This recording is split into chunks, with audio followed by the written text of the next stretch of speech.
They chained her wrists and called it justice. Nora Delaney stood barefoot on frozen wood while men bid on her body like cattle at market, her uncle's grip iron on her shoulder, his whiskey breath hot against her ear, promising hell if she cost him money. The crowd laughed at her size, her shame, her silence. No one wanted damaged goods until a stranger with winter in his eyes stepped forward, slapped down more gold than she'd ever seen, and bought her whole. She thought she knew what came next. She thought she'd seen the worst men could do. She was wrong about everything. Before we begin, I invite you to follow Nora's journey to the very end. Please comment below with your city so I can see how far this story travels. Now, let's begin. The auction block smelled of old blood and older lies. Nora Delaney had stopped shivering an hour ago, which meant the cold had finally won. Her bare feet had gone numb against the rough pine planks, her thin cotton dress doing nothing against the mountain wind that cut through cold water like God's own knife. The iron shackles around her wrists had rubbed her skin raw, but she'd learned years ago that bleeding in front of men like her uncle only made them meaner. "Step up! Step up!" Silas Crow's voice boomed across the town square, thick with false cheer and real whiskey.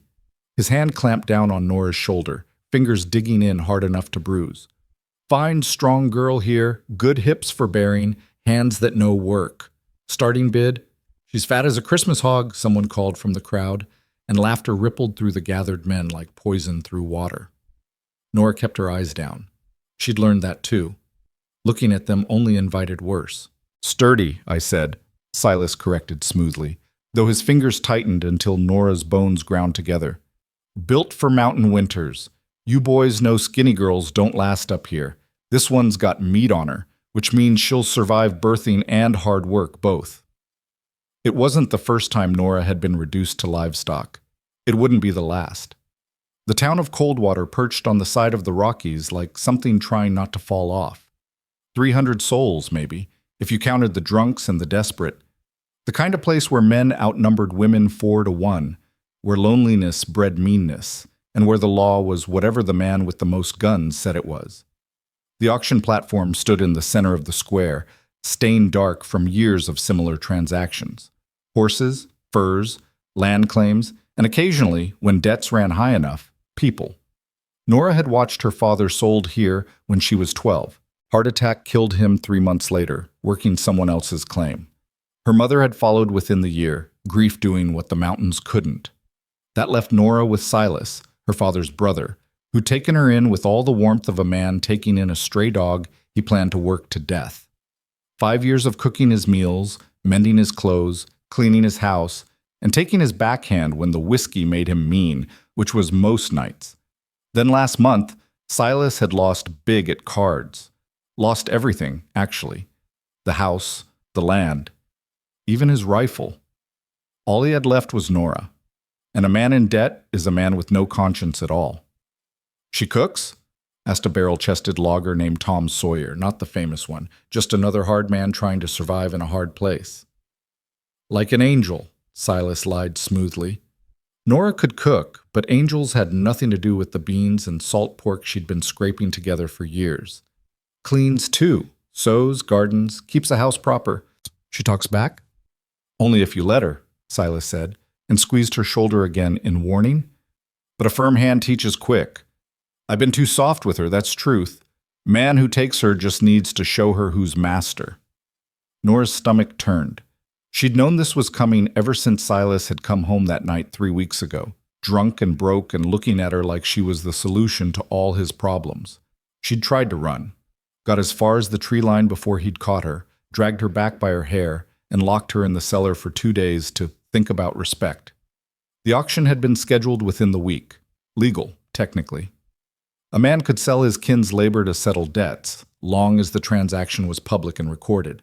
Never mind that the ink on the law had been written by men who saw women as property with voices. "I'll bid $5, Tom called out. $5! Silas's voice cracked with outrage. "She's worth 10 times that." "Then find someone fool enough to pay it," Tom shot back. $5 for a fat girl with no skills I can verify. That's my offer." Nora's face burned, but she kept her eyes down. Breathing hurt. Existing hurt. 7. said another voice, a rancher named Pete Hollis, who had a wife already and a reputation for meanness that made Silas look kind. $7.50, countered a trapper called Stubb, who'd lost 3 fingers to frostbite and smelled like he'd been dead a week. The bids crawled upward, each one a nail in Nora's coffin. She tried to disappear into herself, that trick she'd learned as a child when her uncle's hand would swing.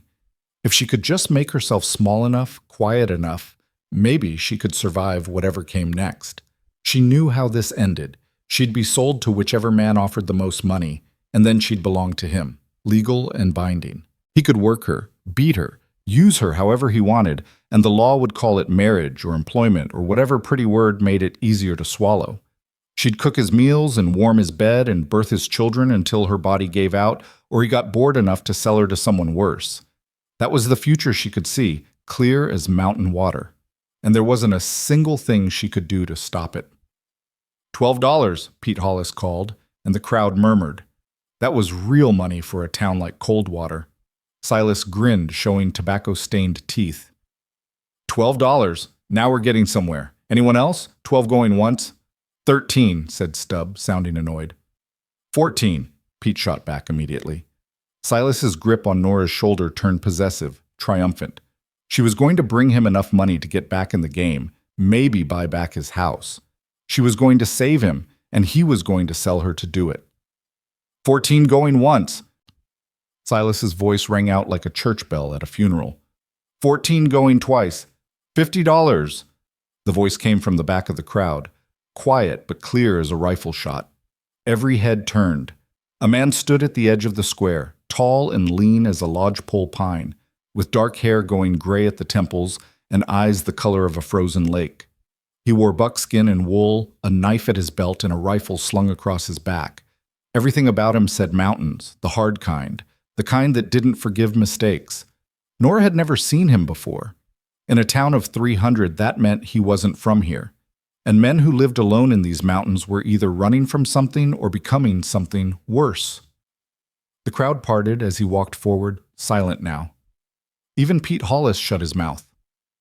$50, the stranger repeated, stopping at the base of the platform. His voice was quiet, but it carried weight. Cash. Right now. Silas's eyes went wide with greed. You're serious? Do I look like I joke? The stranger reached into his coat and pulled out a leather pouch that clinked heavy with coin. He counted it out on the platform edge. 10 $5 gold pieces, each one catching the weak winter sun. There's your 50. Now let her go. Yes, of course. Silas practically scrambled to unlock Nora's shackles, suddenly solicitous, as if he'd been kind to her all along. She's all yours, friend. Strong girl, good worker, like I said. Shut up, the stranger said, not raising his voice at all. Silas shut up. The shackles fell away. Nora's wrists ached where the iron had bitten, purple bruises blooming ugly on her pale skin. She swayed, balance uncertain after standing still so long in the cold. The stranger's hand shot out, steadying her elbow. His grip was firm but careful, nothing like Silas's punishing fingers. Easy, he said quietly. You've got your legs? Nora nodded, not trusting her voice. Up close, she could see the details. The scar along his jawline, the crow's feet at his eyes, the way his gaze moved over her face without lingering on her body. He was older than her by maybe 15 years, somewhere in his 40s, with the kind of weathered face that came from living outdoors more than in. She's got no shoes, Silas said, suddenly nervous. You can stay out of my sight, the stranger said, still in that same quiet voice that somehow felt more dangerous than shouting. Before I remember what kind of man sells his kin on an auction block. Silas went pale.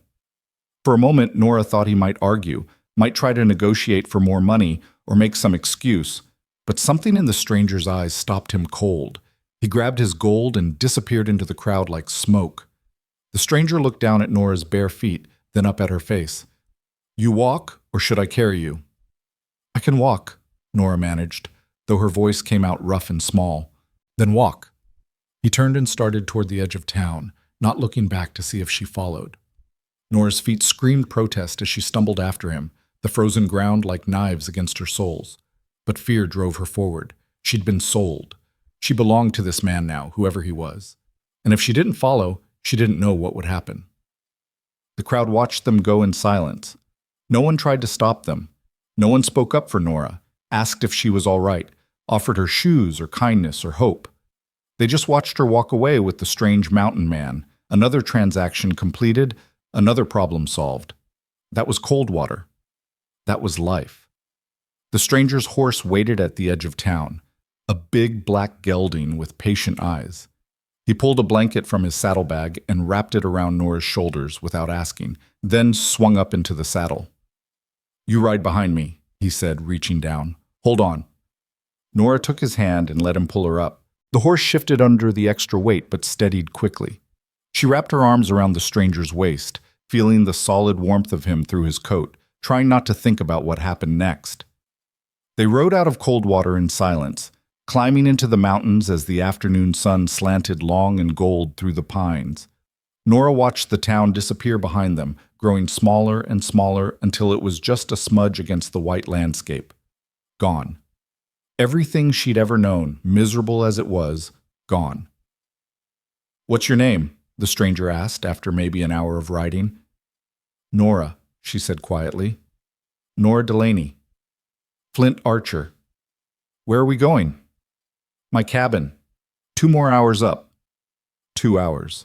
That meant they were going deep into the high country, where winter lasted 8 months and the nearest neighbor might be a week's ride away. That meant no one would hear her scream. That meant whatever Flint Archer had planned, he could take his time. Nora's hands started shaking against his coat. She couldn't stop them. "You cold?" Flint asked. "No." Yes, she was cold all the way through, the kind of cold that had nothing to do with temperature. "You scared?" Nora didn't answer. What was the point? Fear didn't change facts. Flint was quiet for a long moment, just the sound of the horse's hooves crunching through snow and the wind moving through the pines. Then he said, "You should be scared. That's smart. But I didn't pay $50 to hurt you." "Then why did you pay it?" The question came out sharper than Nora intended, but she was too tired and too frightened to care about manners. "Because no one else was going to," Flint said simply. "And watching a girl sold on an auction block sits wrong with me." "So you bought me instead?" "I bought your freedom," Flint corrected. "There's a difference." Nora didn't see one. Freedom was just a word men used when they wanted you to be grateful for your chains. They climbed higher. The trees grew denser, the snow deeper, the air thinner and sharper in Nora's lungs. Her feet had stopped hurting, which probably meant frostbite. She'd seen men lose toes that way, turning black and falling off like rotten fruit. The sun was setting when they finally reached the cabin, tucked into a small clearing surrounded by pine and aspen. It was bigger than Nora expected. 2 rooms, maybe 3, with a stone chimney and shuttered windows and a small barn for the horse. Smoke curled from the chimney, which meant he'd left a fire banked before coming to town. Flint dismounted and reached up for Nora. His hands circled her waist, and he lifted her down easy, setting her on her feet gentle as if she might break. "Inside," he said, "before you lose those toes." The cabin door opened into warmth and light. A fire crackled in the stone fireplace, casting dancing shadows across clean wooden walls. There was a table, 2 chairs, a narrow bed in the corner, shelves lined with supplies. Everything was orderly, almost military in its precision. No dirty dishes, no scattered clothes, no whiskey bottles rolling under furniture. It looked like a place where someone lived, not just existed. "Sit," Flint said, pointing to one of the chairs by the fire. Nora sat, too stunned to argue. He knelt in front of her and examined her feet, gentle fingers probing for damage. "Could be worse," he said after a moment, "but we need to warm them slow or the pain will make you scream." He brought a basin of lukewarm water and set her feet in it. Nora hissed as sensation came flooding back, burning like she'd stepped into hot coals. Flint watched her face but didn't tell her to be quiet or stop making noise. He just brought her a cup of hot coffee, real coffee, not chicory, and went to put his horse away. Nora sat by the fire drinking coffee, feeling her feet wake up inch by screaming inch, and tried to understand what was happening. This cabin was clean. The man had given her a blanket without asking for anything in return. He'd made her coffee. He'd knelt at her feet to check for frostbite. and his hands had been gentle. It felt like a trap. It had to be a trap. Everything good in Nora's life had turned out to be a trap, eventually. Flint came back inside, shaking snow from his shoulders. He hung his rifle by the door, then went to the stove and started cooking. Nora watched him move around the small space with the easy confidence of a man who'd lived alone a long time. He didn't talk, didn't ask her questions, just cooked. 20 minutes later, he set a bowl of stew in front of her. Venison, potatoes, carrots, thick with gravy. The smell alone made Nora's stomach clench with hunger she'd been ignoring for days. Silas had been feeding her scraps, making sure she looked desperate enough that someone would take her cheap. "Eat," Flint said, sitting down across from her with his own bowl. Nora picked up the spoon with shaking hands and took a bite. The flavors exploded on her tongue, salt and meat, and something herbal she couldn't name. It was the best thing she'd tasted in months, maybe years. She ate slowly, trying not to make herself sick, while Flint ate in silence across from her. When both bowls were empty, he took them to the basin and washed them, then turned back to look at her. "You're wondering what I want," he said. Nora nodded. "Fair question." Flint leaned against the table, arms crossed. "Here's how this works. You'll sleep there." He pointed to the bed. "I'll sleep by the fire. You'll eat 3 times a day, same as me. You'll help with chores, cooking, mending, keeping the place clean. Come spring, when the past clears, you can leave if you want. I'll give you money for the journey and a letter of reference for work. Or you can stay. Your choice." Nora stared at him. "That's it? That's it? You don't want—" She couldn't finish the sentence. Her face burned. Flint's expression didn't change. "I want a clean house and decent food. I want someone to talk to when the winter gets long. I want help with the work that's easier with 2. That's all I want from you." "You paid $50 for a housekeeper?" "I paid $50 to get you off that auction block," Flint corrected. "The housekeeping is just practical. I'm getting old and the winters are hard. You help me survive them, I'll help you survive too. Even trade." Nora didn't believe him. Couldn't believe him. Men didn't spend that kind of money on charity. They wanted something, always. Power, control, gratitude that could be called in like a debt. But she was too tired to argue. Too tired to fight. If this was how he wanted to play it, fine. She'd wait for the real price to show itself. It always did. "There's a bath behind that curtain," Flint said, pointing to a corner of the cabin. "Water's hot. Soap's clean. There's a dress hanging there that might fit. Belonged to my wife. She's gone now, but she wouldn't mind you using her things." A bath. When was the last time Nora had been properly clean? Silas had never wasted firewood heating water for her. "Go on," Flint said quietly. "I'll bank the fire and check the windows. Take your time." Nora stood on shaking legs and walked to the curtain corner. Behind it, she found a copper tub already full of steaming water, a bar of real soap, and a towel that looked soft and clean. Hanging on a peg was a dress, blue flannel, simple and worn, but well mended. She looked back at Flint, but he'd turned away, busying himself with the fire, giving her privacy without her having to ask for it. Nora stripped off her thin dress, the fabric practically falling apart, and sank into the hot water. The heat made her gasp, made her feet throb, made her whole body come alive with sensations she'd been too frozen to feel.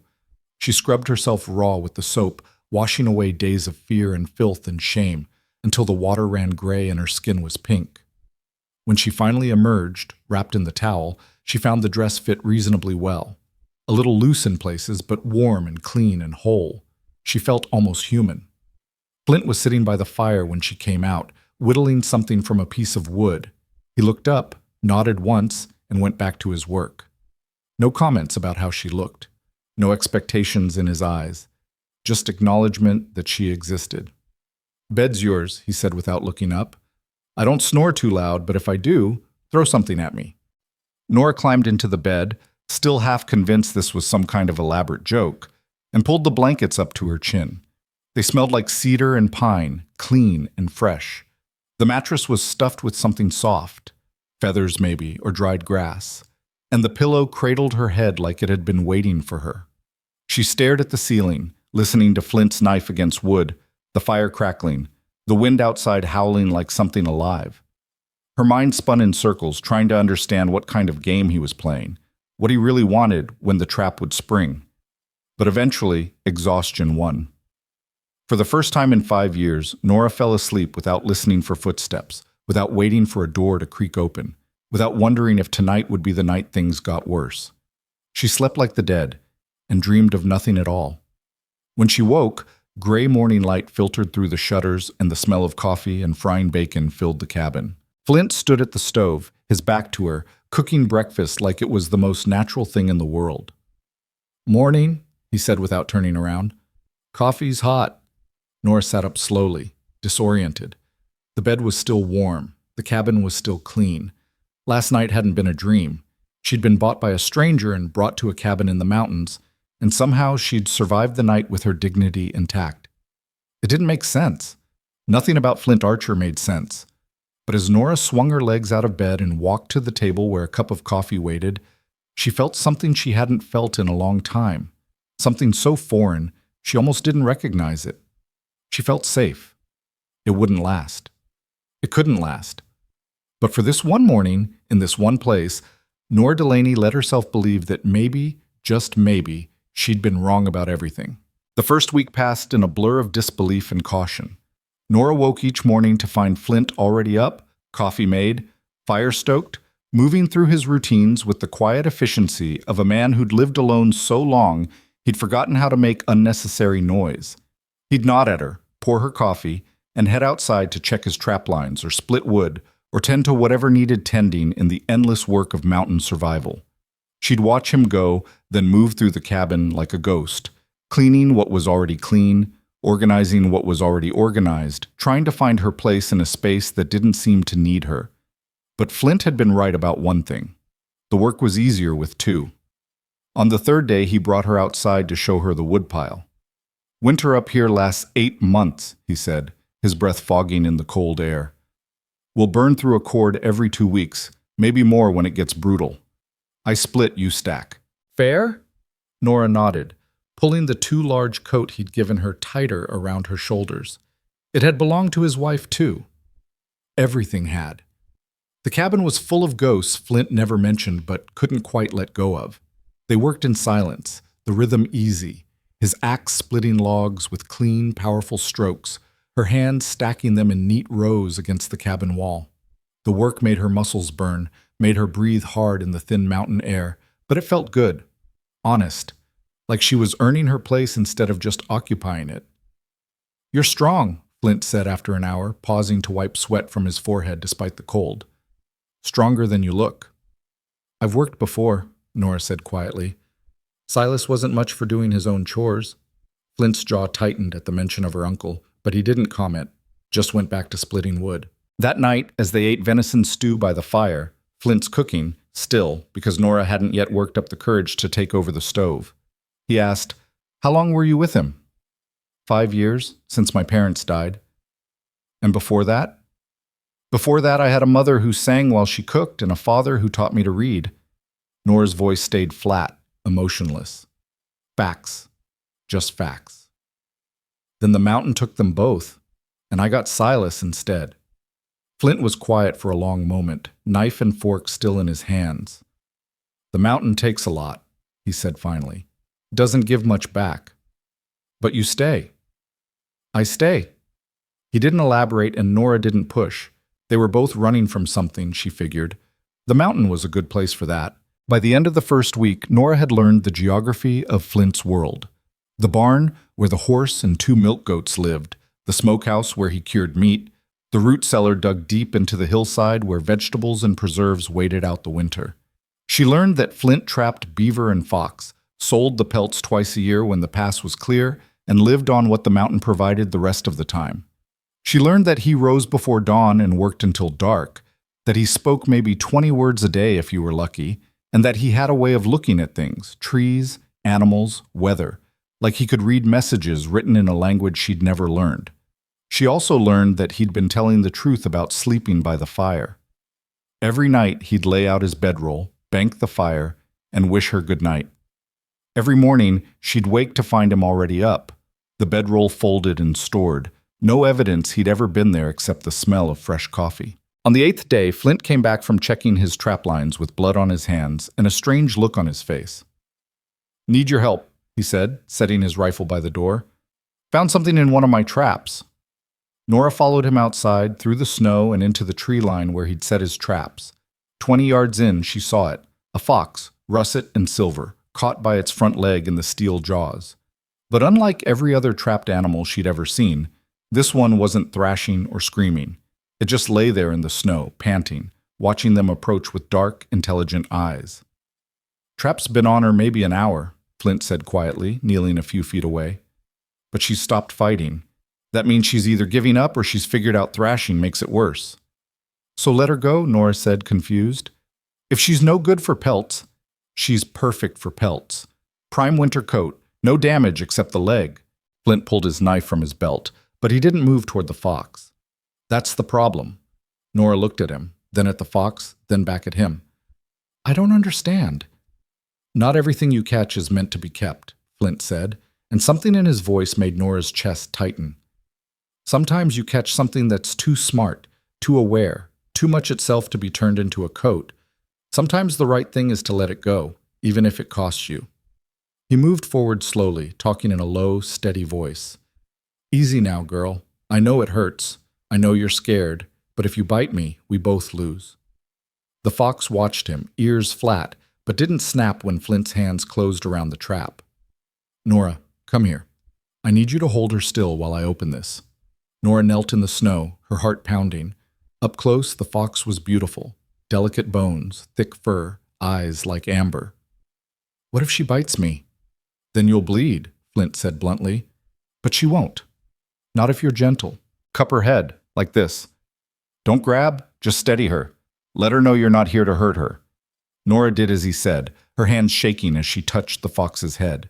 The animal tensed but didn't fight. Its fur was soft as silk under her fingers, warm despite the snow. "Good," Flint murmured. "Now hold steady." He worked the trap open, his strong hands forcing the steel jaws apart. The fox's leg came free, mangled but not broken. As soon as she was loose, the animal scrambled away from them, favoring the injured leg but moving fast into the underbrush. They watched her disappear into the trees, a flash of russet against white. "You just lost money," Nora said quietly. "I gained sleep," Flint replied, standing and brushing snow from his knees. "Can't spend money if you're haunted." They walked back to the cabin in silence, but Nora couldn't stop thinking about the fox, about the way Flint had looked at it, about what he'd said. Not everything you catch is meant to be kept. Was he talking about the fox, or was he talking about her? That afternoon, a visitor arrived. Nora was inside mending one of Flint's shirts when she heard the horse approaching. She froze, needle in hand, remembering that Silas knew where she was, that men like her uncle didn't just give up $50 worth of property without a fight. But when she looked through the window, she saw a stranger, young, maybe 25, with sandy hair and an easy smile, riding a sturdy brown mare. He called out as he approached the cabin, cheerful and loud. "Flint Archer, you in there, you old hermit?" Flint emerged from the barn, rifle in hand but pointed at the ground. When he saw the rider, his shoulders relaxed fractionally. "Jesse Doyle, what brings you up the mountain?" "Mail run." Jesse dismounted with a flourish, pulling a leather satchel from his saddlebag. "Got some correspondence for you, and I wanted to check you were still breathing up here. You know how people talk when someone doesn't come down for months? People should mind their business." "Where's the fun in that?" Jesse's eyes found Nora through the window, and his eyebrows shot up. "Well now, heard you bought yourself some company at the Coldwater auction. Didn't believe it until now." Flint's jaw tightened. "Watch your mouth, Doyle." "No offense meant." Jesse held up his hands, still grinning. "Just surprised is all. You've been alone up here since Evelyn passed. What's it been, 3 years?" 4. Flint's voice was flat. "And Nora's not company. She works for room and board, same as any hired hand." "If you say so." Jesse didn't sound convinced. "Mind if I water my horse? Long ride up, longer ride back." "Help yourself." While Jesse tended to his mare, Flint came inside and handed Nora a letter. "This came for you, from Coldwater." Nora's stomach dropped. The letter was sealed with wax, addressed in a hand she didn't recognize. She broke it open with trembling fingers and read, "Miss Delaney, this is Sheriff Lucas Grant. I'm writing to inform you that your legal status is currently unclear. Silas Crow claims the sale was legitimate debt settlement. Flint Archer claims he purchased your freedom. Until this is resolved, you're advised not to leave Archer's property. Further correspondence will follow. Respectfully, Sheriff Grant." "What is it?" Flint asked, seeing her face. "The sheriff. He says—" Nora's voice cracked. "He says my legal status is unclear, that Silas might have grounds to claim I still belong to him." Flint took the letter and read it, his expression darkening with each line. "That's horseshit. I paid in front of witnesses. The transaction was recorded." "Recorded by who? Silas's friends?" Nora felt panic rising in her chest. What if they say it wasn't legal? What if they say I have to go back? "You're not going back." Flint's voice was iron. "That's not happening. You can't just decide that." "Yes, I can." He met her eyes, and for the first time since she'd met him, Nora saw real anger there. Not at her, but at the situation, at men like Silas who treated people like property. "You're under my roof now. That means you're under my protection. And I don't give up what's mine." The words should have frightened her, should have sounded like ownership. But something in the way Flint said them made Nora feel safe instead of trapped. Jessie came inside then, cheerful and oblivious to the tension. "So, Nora Delaney, that's your name, right? I'm Jessie Doyle, official mail rider and unofficial town gossip. Pleasure to meet you properly." "Pleasure," Nora managed, though her voice shook. "Listen, I don't know what Flint told you about life up here, but if you ever want to come back to town—" "She doesn't," Flint interrupted. "I'm just saying, if she does, I ride up here once a month. I could escort her down, make sure she gets settled somewhere safe. No obligation to stay with a man who bought her off an auction block, if you take my meaning." Nora looked between the two men. Jesse's smile was kind, his offer genuine. He was giving her an escape route, a way out if she wanted it. It was more than anyone else had offered. But when she thought about going back to Coldwater, about facing the people who'd watched her sold and done nothing, about finding work in a town where everyone knew her as the girl who was auctioned, her stomach turned. "I'm fine here," she said quietly. "You sure? Because Flint's a good man, don't get me wrong, but he's also half wild and hasn't had a real conversation in years. No offense, Flint." "None taken, since I'm not having one with you either." Flint's voice was dry. "Nora's made her choice. Respect it." Jesse held up his hands again. All right. Just wanted to make sure you knew you had options, miss. But if you're happy here, that's your business." He stayed for coffee, filling the cabin with chatter about town gossip, weather predictions, and which families were feuding this month. Flint listened with the patience of a man enduring a necessary evil, while Nora found herself drawn into the conversation despite her nervousness. "So is it true about Pete Hollis's wife?" Jesse asked, grinning. "Heard she finally left him, took the kids and everything." "Don't know, don't care," Flint said. "Oh, come on. Pete Hollis bid on your Nora here, and now his wife's gone. That's gotta feel like justice." "She's not my anything," Flint corrected sharply. "And Pete Hollis's wife leaving him has nothing to do with us." "If you say so." Jesse finished his coffee and stood. "Well, I should get moving before the light goes. Nora, it was a pleasure. Flint, try to come down before spring, will you? People are starting to think you're dead." "Good," Flint muttered. After Jesse left, the cabin felt quieter than ever. Nora went back to her mending, while Flint sat by the fire, whittling the same piece of wood he'd been working on for days.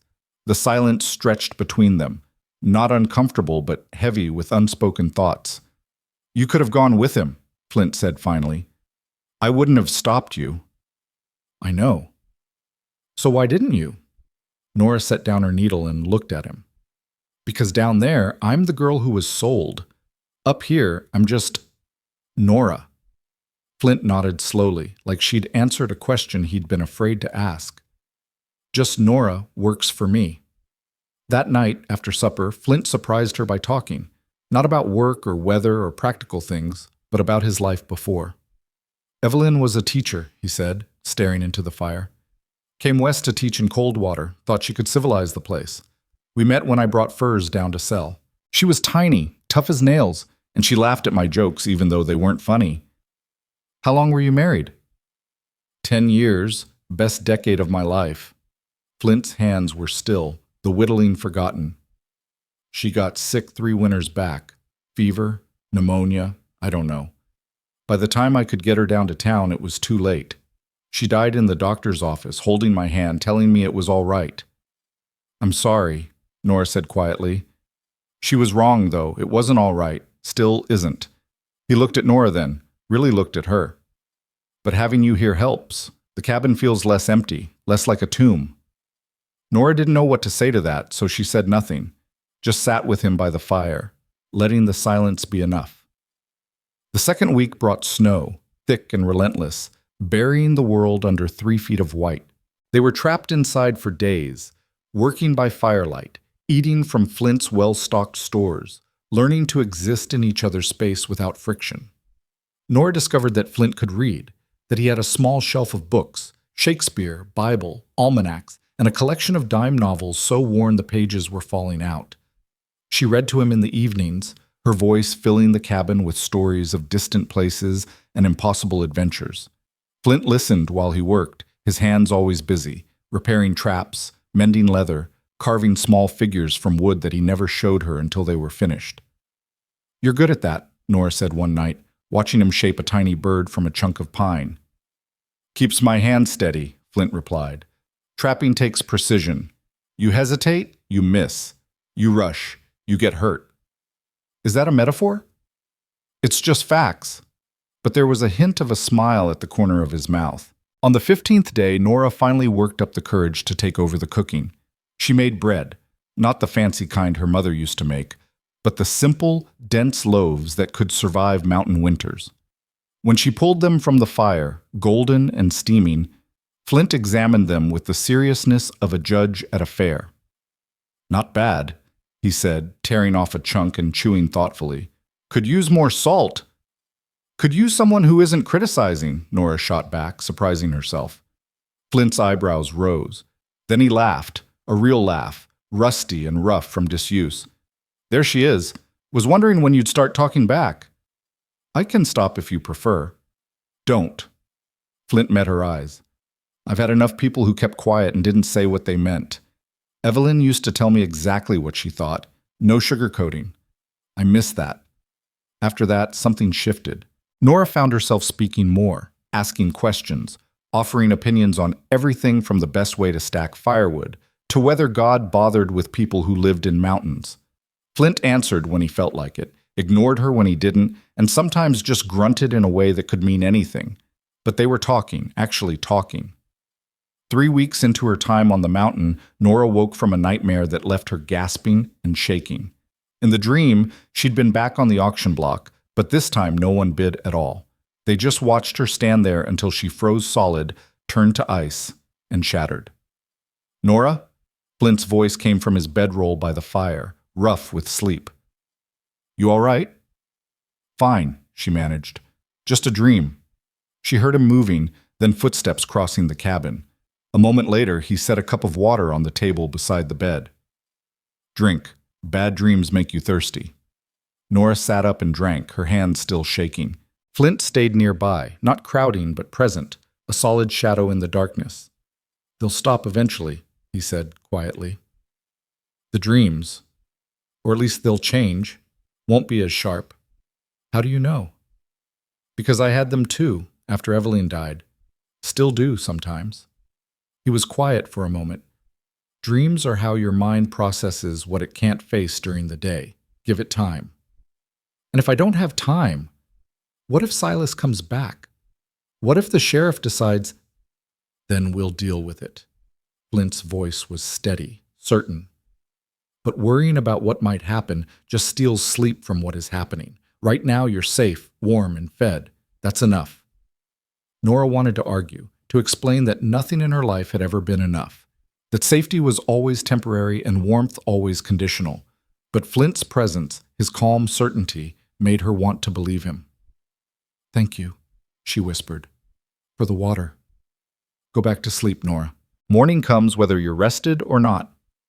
He returned to his bedroll and Nora lay back down, listening to the fire crackle and the wind howl and Flint's steady breathing. She didn't sleep right away, but the panic faded, replaced by something almost like peace. The next morning, Flint took her out on the trapline with him.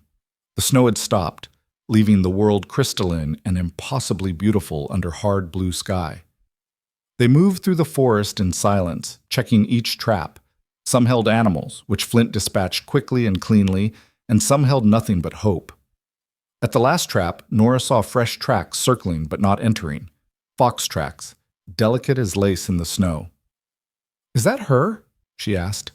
"The one you let go?" Flint examined the tracks, then nodded. "Could be. Legs healed enough to walk on, at least." She came back. "They often do. Once they know a trap is here, they check it. Looking for easy meals, I figure. Smart creatures, foxes." They stood in the snow, watching the tracks disappear into the trees. Nora thought about the fox, about being caught and released, about checking the trap to see if it was still a trap or if it had turned into something else. "Do you think she'll ever trust people again?" Nora asked. "No," Flint said honestly, "but she doesn't have to. She just has to survive." "That's a lonely way to live." "So's dying." They walked back to the cabin, Flint carrying the day's catch, Nora carrying the weight of understanding that she was like that fox, caught, released, circling back to check if the trap was still a trap. The difference was, she was starting to think maybe it wasn't. Maybe it had turned into something else entirely, something that looked almost like home. That fragile sense of home lasted exactly 4 weeks and 2 days. Nora was outside hanging laundry when she heard the horses. 3 of them, coming up the trail fast enough to send snow spraying. Her hands froze on the shirt she was pinning, her heart immediately hammering against her ribs. She knew that kind of riding. Desperate or angry, nothing in between. Flint emerged from the barn, rifle already in hand, his face grim. "Get inside," he said quietly. "Stay away from the windows." But Nora couldn't move. She watched as the riders broke through the tree line into the clearing, and her worst fear materialized in flesh and bone. Silas Crow on a borrowed horse, flanked by 2 men she recognized from Coldwater. One was Deputy Marshal Tom Beckett, a weasel of a man who'd take money from anyone. The other was Frank Coulter, who did Silas's dirty work when whiskey and meanness weren't enough. "Flint Archer!" Silas's voice boomed across the clearing, loud and false righteous. "I'm here for what's mine." Flint stepped forward, putting himself between the riders and Nora. His rifle stayed pointed at the ground, but his finger rested near the trigger. "You got paid, Crow. Transaction's done." "Transaction's fraud!" Silas dismounted, wobbling slightly. Drunk, even now. "That paper you signed was under duress. I was inebriated, coerced by public pressure. My lawyer says the sale's invalid." "Your lawyer?" Flint's voice dripped skepticism. "You mean the drunk you paid $10 to write you a letter?" "Legal counsel is legal counsel." Deputy Beckett rode forward, one hand resting theatrically on his pistol. "Mr. Crow has documentation proving Miss Delaney still owes him 3 years of service for debts incurred. The auction was premature. She needs to come back to Coldwater to settle this proper." Nora felt her knees go weak. This was it. The trap springing shut. She'd known it was too good to last.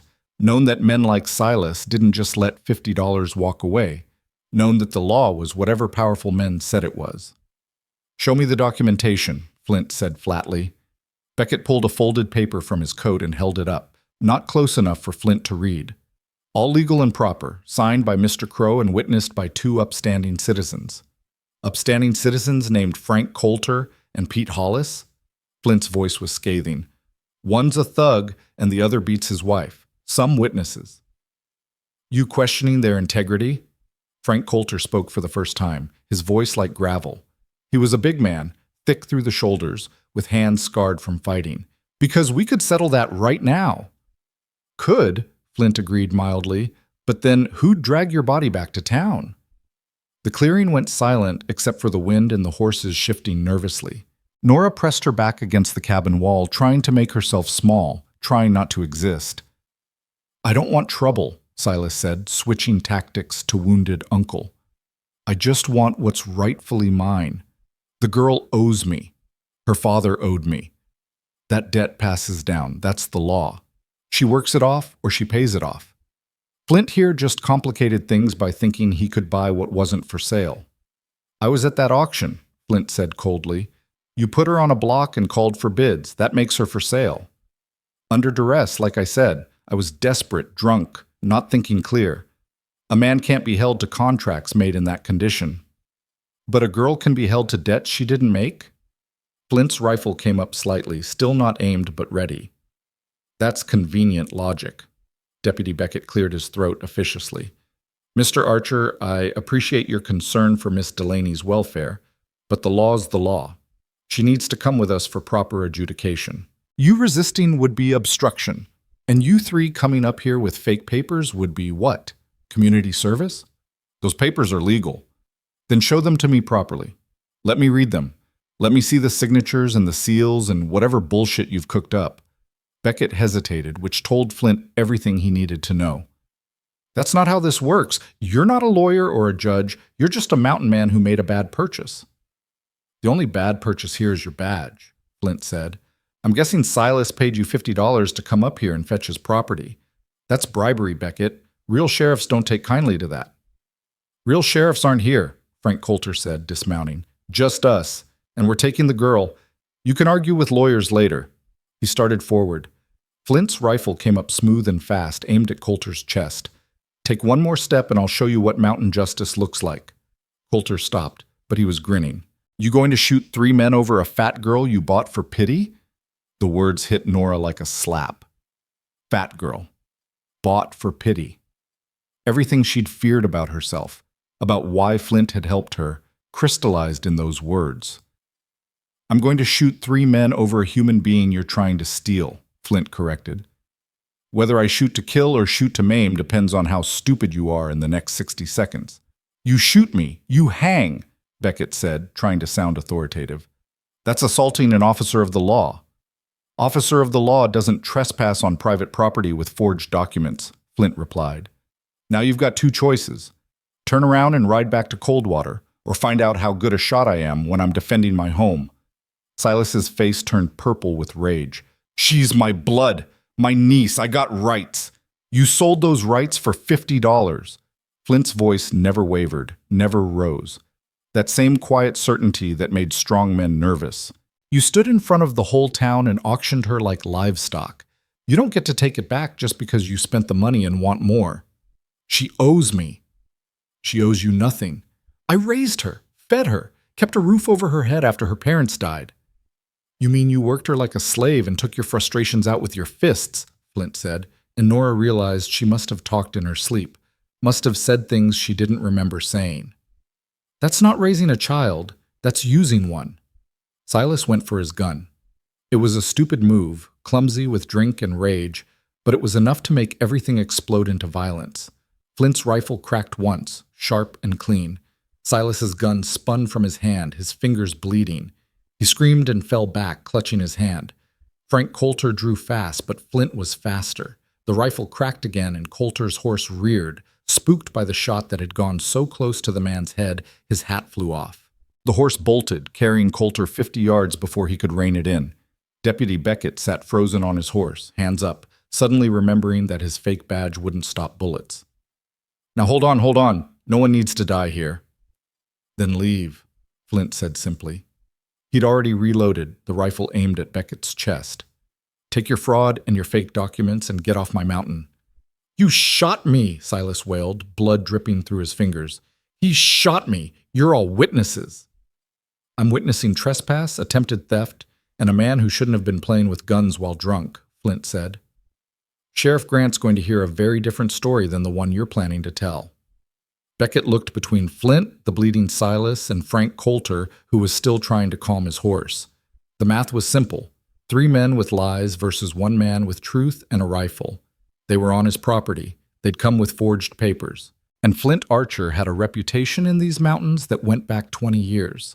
A reputation for being left alone because forcing the issue ended badly. This isn't over, Beckett said weakly. Yes, it is. Flint's voice was cold as the snow beneath their feet. You come back up here, you bring the real sheriff and real papers, or you don't come at all. Now get Crow on his horse before he bleeds out and I have to dig a grave. Frank Coulter rode back, scooped Silas up by his good arm, and hauled him onto his horse like a sack of grain. Silas was whimpering now, all the fight gone out of him, cradling his shattered hand. "You'll pay for this," he managed through tears. "I'll make sure you pay." "I already paid," Flint said. $50, remember?" They left in a scramble of hooves and curses, Silas's blood dripping crimson in the white snow. Flint watched until they disappeared into the trees, then lowered his rifle and stood there, breathing hard, his hands completely steady. Nora realized she was shaking so badly she couldn't stand. Her legs gave out and she slid down the cabin wall to sit in the snow, arms wrapped around herself. Flint crossed to her in 3 long strides and knelt down. "You hurt?" She shook her head, not trusting her voice. "Look at me, Nora." She looked up. His eyes were fierce, protective, nothing like the cold calculation he'd shown the 3 men. "They're gone," he said firmly. "And they're not coming back, not like that." "But they'll come back another way." Nora's voice broke. "They'll bring more men, real papers, real law, and then we'll deal with it." Flint took her arms and helped her stand. "But you're not going with them. Not now, not ever. You understand me?" "You can't fight the law, Flint. Watch me." He steered her toward the cabin. "Get inside, warm up. I need to check if they did anything to the barn or the supplies before they rode up." Nora stumbled inside, her mind spinning. Flint had shot Silas, had shot at Frank Coulter, had threatened a deputy marshal. For her. For a girl he'd bought on a moment's impulse. A girl who couldn't offer him anything except housework and company. She sank into a chair by the fire, still shaking, and tried to understand why anyone would risk that much for someone like her. Flint came back 20 minutes later, his face grim. "They cut 2 of my trap lines and spooked the goats. Petty revenge. Could have been worse." "This is my fault," Nora said quietly. If you hadn't, stop." Flint set his rifle down and poured them both coffee with hands that finally showed a slight tremor. "What happened out there isn't on you. That's on Silas being a bastard and Beckett being a coward and me having a limit to what I'll tolerate on my own land. You shot him." "I shot his gun hand. If I'd wanted him dead, he'd be dead." Flint sat across from her, his face drawn. "But killing a man, even one like Silas, changes you, creates problems that last. Better to wound his pride and send him running. He'll tell everyone you're dangerous, that you're holding me prisoner. Let him talk. People who know me know better. People who don't know me aren't going to ride up here to check." Flint sipped his coffee, then looked at her directly. "But he's got a point about one thing. We need legal documentation. Real papers, properly filed, that say you're free and clear. No debts, no obligations. Otherwise, this'll keep happening." "How do we get that?" "We need Sheriff Grant. The real one, not Beckett's fake badge. Grant's honest, mostly. Doesn't like Silas. If we can get him up here to see the situation proper, he'll rule in our favor." "And if he doesn't?" Flint was quiet for a long moment. "Then we run. Canada's not that far. Fresh start, new names, no one looking for us." "Us." He'd said us. Like they were a team, partners, something more than employer and hired help. "You'd do that?" Nora asked. "Give up your home, your life here, for me?" "Home's where you decide it is," Flint said simply. "And I decided a long time ago I was done watching people get hurt because I didn't want to get involved." He looked at her then, really looked at her, and Nora saw something in his eyes she'd been afraid to name. "You're not just hired help, Nora. You haven't been for a while now." Before Nora could respond, before she could ask what he meant or tell him she felt the same terrifying thing, they heard another horse coming up the trail. Flint grabbed his rifle, face going hard again. "Stay here!" But this rider was different, slower, calling out as he approached. "Flint Archer! It's Sheriff Grant! I'm alone and unarmed, coming in peaceful." Flint opened the door carefully, rifle ready. Sure enough, Sheriff Lucas Grant sat alone on a tired gray horse, hands visible, badge gleaming on his coat. He was older than Beckett, maybe 60, with steel gray hair and eyes that had seen too much to be fooled by easy lies. "Sheriff," Flint said warily, "what brings you up?" "Got an interesting story in town about an hour ago," Grant said, dismounting slow. 3 men came riding in, one with a shot-up hand, telling everyone you'd gone crazy and attacked them unprovoked, said you're holding a girl prisoner up here. And you believe them?" Hell no. I know Silas Crow. Know Tom Beckett too, the crooked bastard. But I had to come check, official-like. Make sure everything's square. Grant's eyes found Nora in the doorway. You must be Miss Delaney. Nora nodded, her throat tight.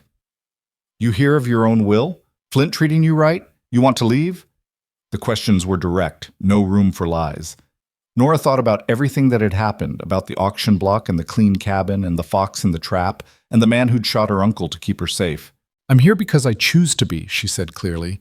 Flint's treated me better than anyone in my entire life, and if you try to take me back to Coldwater, I'll fight you every step of the way. Grant studied her, then nodded slowly. Fair enough. Flint, can I come in? I've got some papers to show you, real ones this time. They sat around the table, Flint, Nora, and Sheriff Grant, while the fire crackled and the afternoon light slanted through the windows. Grant spread out several documents, all official-looking with seals and signatures. Here's what I've got, he said. Record of the auction from the town clerk. Shows Flint paid $50 cash for settlement of Silas's debts. That's legal and binding. But then I've got this. He pulled out another paper. Document Silas filed 3 days later, claiming the sale was fraudulent because he was coerced and intoxicated. He's demanding Nora be returned to work off what he calls inherited family debts. That's horseshit, Flint said flatly.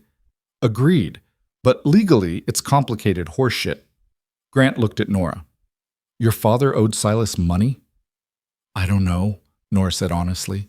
My father died 5 years ago. Silas never showed me any documents. He just said I owed him for taking me in. That's what I figured. See, here's the thing about inherited debt. It's not automatically binding on minors or dependents unless there's a formal contract. And Silas never filed anything formal. He just worked you like property and called it family obligation. So I don't owe him anything? Hope flared in Nora's chest. Legally? No. Morally? That's between you and God. Grant tapped the papers. But here's the problem. Silas is claiming Flint interfered with his legal rights by purchasing you before the debt was properly adjudicated. He wants either the money back or the girl returned. And technically, he's got a case. Over my dead body, Flint said. That's the other option. And frankly, after seeing Silas's hand, I don't think you're bluffing. Grant pulled out one more document. Which is why I brought this.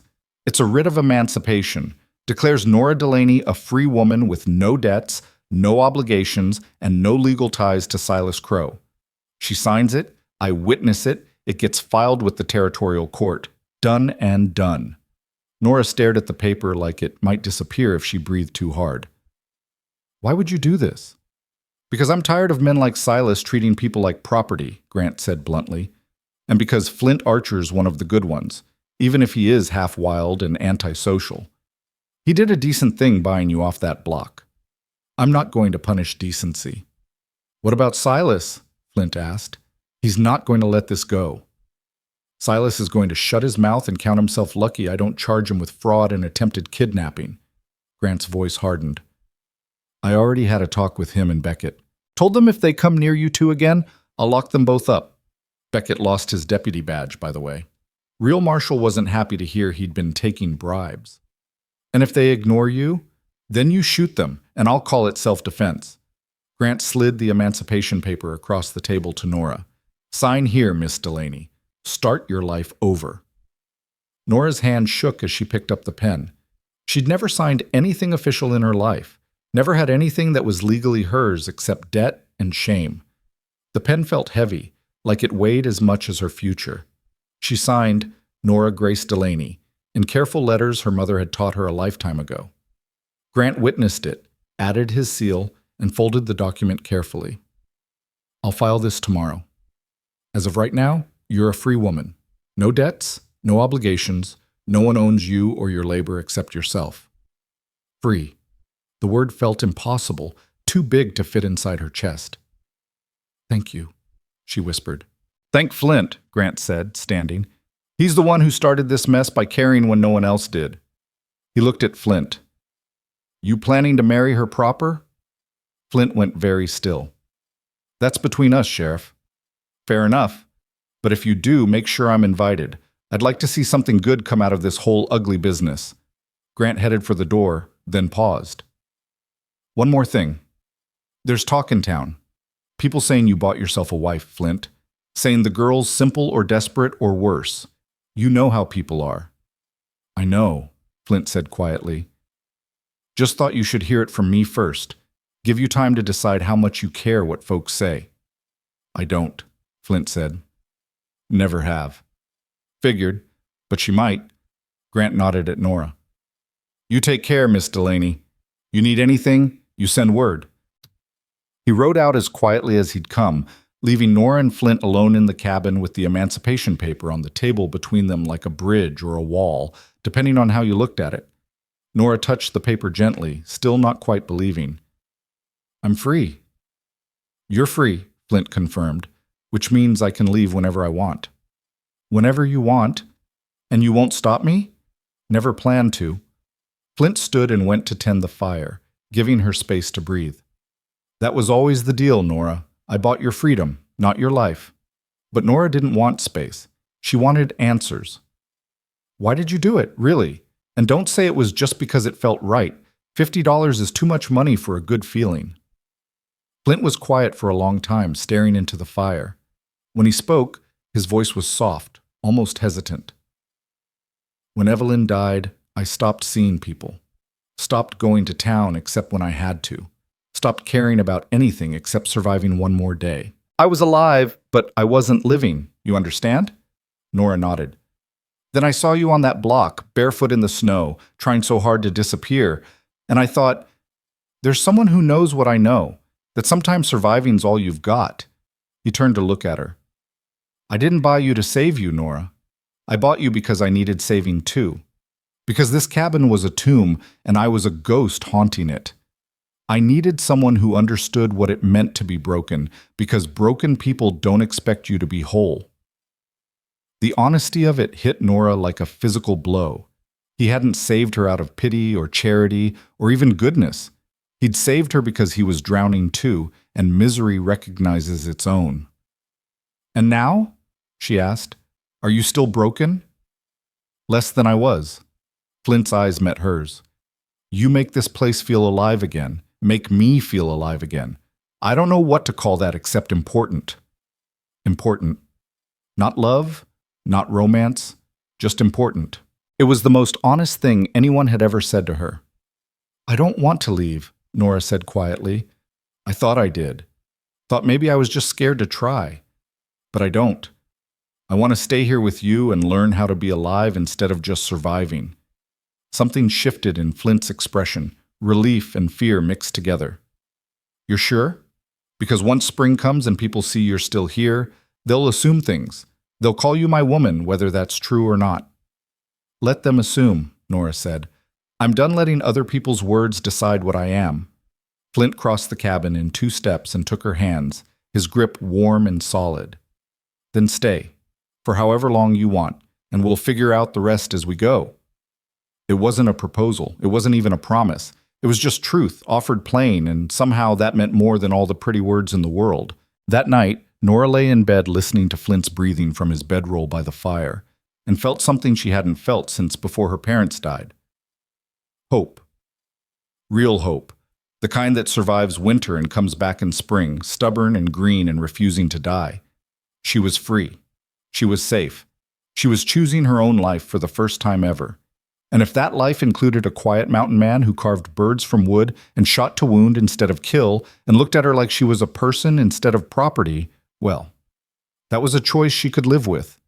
That was a choice she wanted to make. Winter began its slow retreat 2 weeks after Sheriff Grant's visit, the kind of gradual thaw that felt more like a promise than a fact. The snow still lay thick on the ground, but there was a different quality to the light now, a warmth in the sun that hadn't been there before. Icicles dripped from the cabin eaves, the sound like a clock counting down to something inevitable. Nora woke one morning to find Flint already outside, standing in the clearing with his face turned toward the mountains. She wrapped a blanket around her shoulders and joined him, her breath fogging in the still cold air. What are you looking at? She asked. The pass. He pointed to a gap between 2 peaks, barely visible through the trees. Give it another month, maybe 6 weeks, and it'll be clear enough for travel. People will start coming through again, trappers heading to summer camps, prospectors looking for claims, families moving west. And Jesse with the mail, Nora added. And Jesse with the mail. Flint glanced at her. You ready for that? For people knowing you're still here? Nora thought about it. In Coldwater, she'd been the girl sold on an auction block.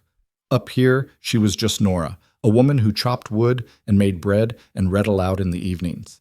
The thought of going back to being that other person, even in people's gossip, made her stomach tighten. I don't care what they think, she said, trying to sound certain.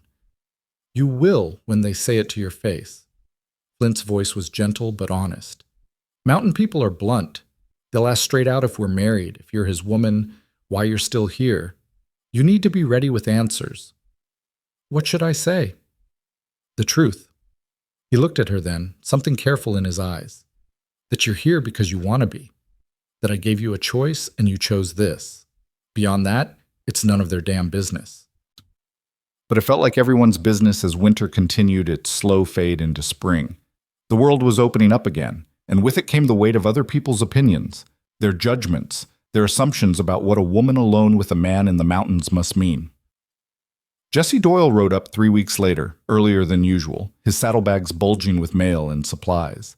He dismounted with his usual cheerful energy, but Nora noticed the way his eyes swept over her, assessing, calculating.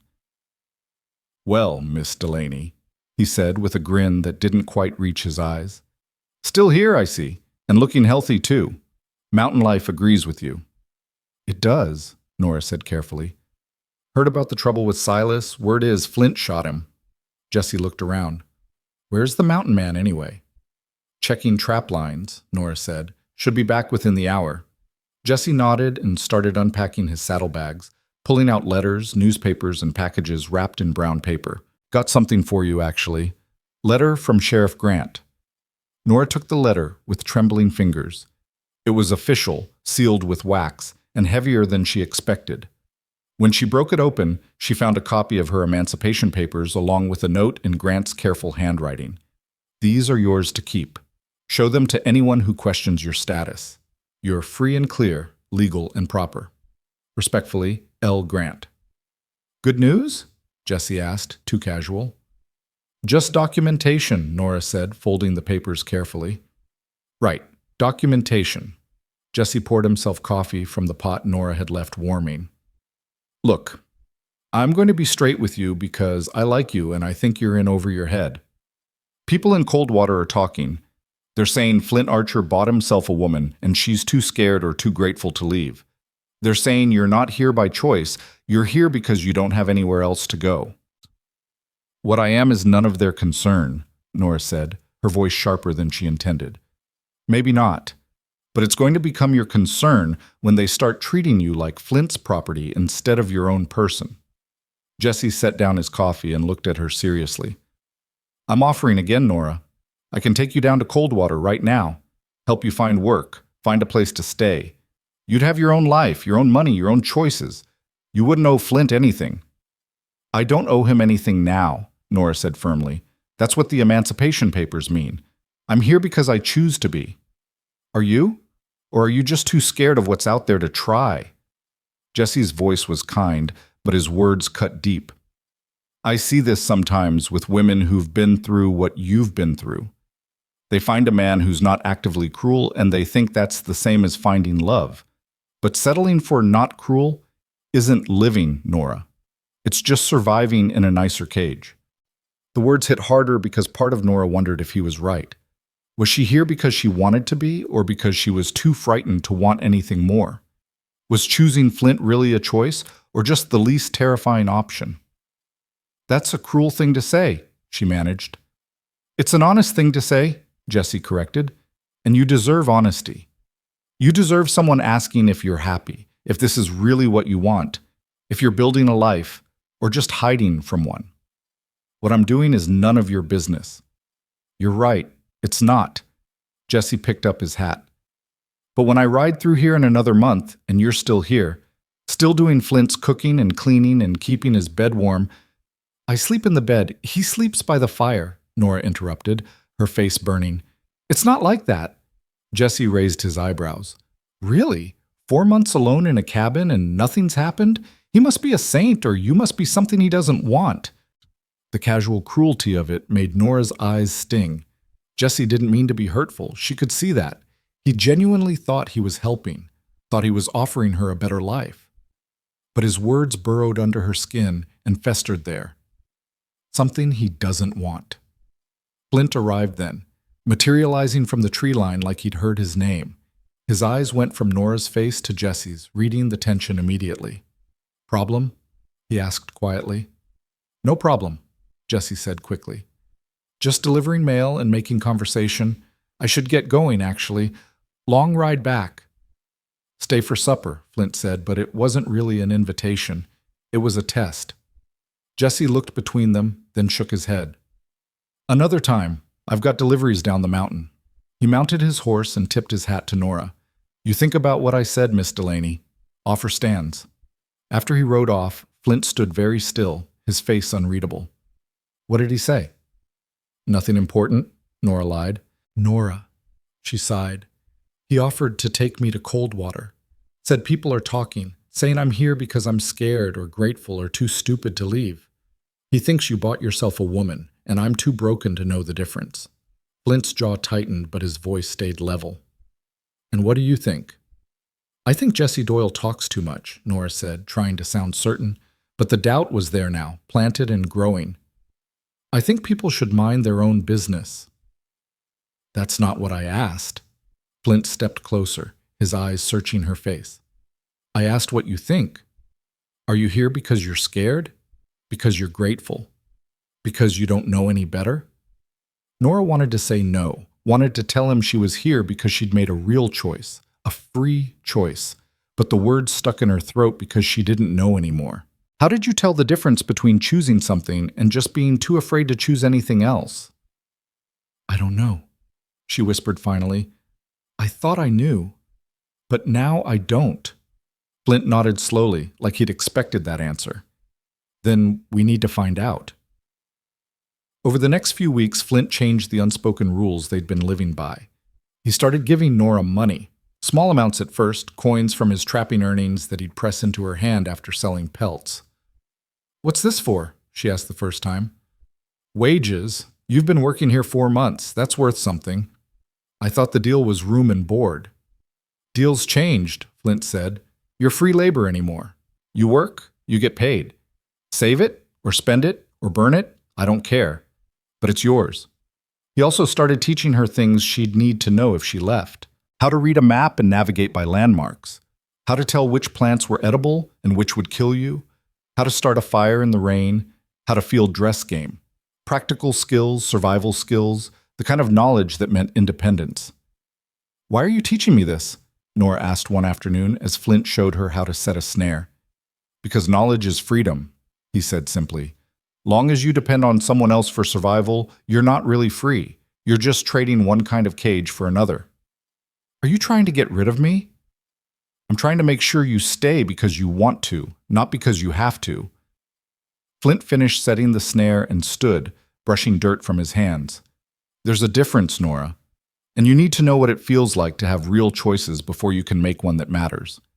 It should have made her feel secure, this deliberate cultivation of her independence. Instead, it made her anxious. Every new skill felt like Flint preparing her to leave. Every coin he gave her felt like payment for services rendered. Every lesson in survival felt like a countdown to goodbye. She tried to hide it, tried to be grateful, but the fear leaked out in small ways. She worked harder, cooked better meals, kept the cabin cleaner than it needed to be. Trying to prove she was worth keeping, that her value extended beyond pity or charity. Flint noticed, of course. He noticed everything. "Stop it," he said one evening as she scrubbed the already clean floor for the second time that week. "Stop what?" "Trying to earn your place." He took the brush from her hands. "You're not here on probation, Nora. You don't have to prove anything." "Then why are you teaching me to leave?" The question burst out before she could stop it. "Why are you giving me money and skills and everything I'd need to survive without you if you want me to stay?" Flint was quiet for a long moment. "Because I don't want you to stay out of fear or obligation. I want you to stay because staying is better than leaving. But you can't know that until leaving is actually possible. What if I decide to go? Then you go. His voice was steady, but Nora saw something flicker in his eyes. And I'll miss you. And this cabin will feel empty again, but I'll be glad you had the courage to choose yourself. That's not fair, Nora said, tears threatening. You're asking me to choose between safety and freedom, and I've never had enough of either to know which one I need more. I'm asking you to choose yourself, Flint corrected. Whether that means staying or going, that's up to you. But it has to be your choice, made with your own power, or it doesn't count. Spring arrived properly in late April, the world exploding into green almost overnight. The snow melted into rushing streams, flowers pushed up through last year's dead leaves, and birds returned to fill the silence with song. The pass cleared, and with it came a steady trickle of travelers, prospectors and trappers and families in covered wagons, all heading west toward whatever dreams they'd convinced themselves waited there. Some stopped at Flint's cabin to trade or ask directions. They'd eye Nora with curiosity, asking careful questions about who she was and why she was there. Flint always introduced her the same way. This is Nora Delaney. She works here. Not my woman or my housekeeper or any other possessive title. Just her name and the fact of her work, leaving the rest to interpretation. Most people accepted it without comment. A few, usually women traveling with husbands or families, would pull Nora aside and ask in low voices if she was all right, if she needed help, if she wanted to travel with them to somewhere safer. Nora always said no, but the offers piled up in her mind like debts she couldn't repay. One afternoon in early May, a family stopped for water. Husband, wife, and 3 children, all heading to Oregon to start a farm. The wife, a tired-looking woman named Sarah, helped Nora carry water from the well while the men talked horses. "How long have you been here?" Sarah asked. "Since January," Nora said. "And you're here of your own will? Not—" Sarah hesitated. "I heard stories in Coldwater about a girl sold at auction. That wasn't you, was it?" Nora's face burned. "It was. But Mr. Archer bought my freedom, not my servitude. I stay because I choose to." "Choice is a funny thing," Sarah said gently. "Sometimes we tell ourselves we're choosing when really we're just too tired to fight anymore." She touched Nora's arm. "If you ever want out, if you ever need help, there are people who'd help you. Women's societies, church groups, families like mine who'd take you in until you found your feet." "I'm fine," Nora insisted. "Are you happy?" Sarah asked. "That's different from fine." The question haunted Nora long after the family left, their wagon disappearing down the mountain trail. Was she happy? She was safe. She was fed. She wasn't being hurt. But was that happiness or just the absence of misery?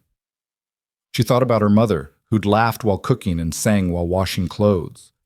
She thought about happiness as something active, something chosen and created, not just something that happened when bad things stopped happening. That night she asked Flint, "Were you happy with Evelyn?"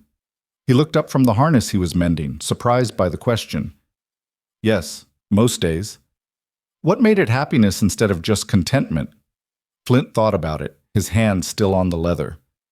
"We wanted the same things, not in the big, dramatic way, just in the everyday way. We both liked quiet mornings and hard work and sitting by the fire at night reading. We both thought the mountain was beautiful, even when it was trying to kill us. We both wanted a life that was simple and honest and ours." He looked at Nora. "Why?" "I'm trying to understand if I'm happy or if I'm just not miserable," Nora said honestly. "Jessie said I was confusing not cruel with love. That woman Sarah asked if I was happy, like it was different from being fine. And I don't know anymore. I don't know if I've ever been happy, so how do I know what I'm feeling now?" "That's a hard question," Flint acknowledged.